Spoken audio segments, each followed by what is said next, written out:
Hello there. So you want to know how you can contact Grubhub support? This is going to be the only video that you'll ever need to watch on the internet. So with that being said, let's get straight into the video. First things first, simply go ahead and open your Grubhub application. And once you've done that, all you need to do is simply tap on the account tab right over here and scroll all the way down until you go ahead and find this button. So let me just go ahead and show it to you. I can't find it. There it is. So need help on the top right, simply go ahead and tap on that. And once you've done that, all you need to do is simply go ahead and head into the site they're taking you to.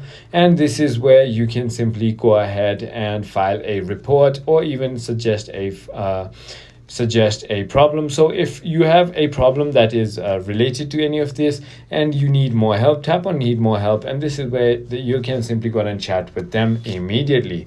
So that is about it. I hope this video was helpful to you. If it was, hit that like button and I'll see you on the next one.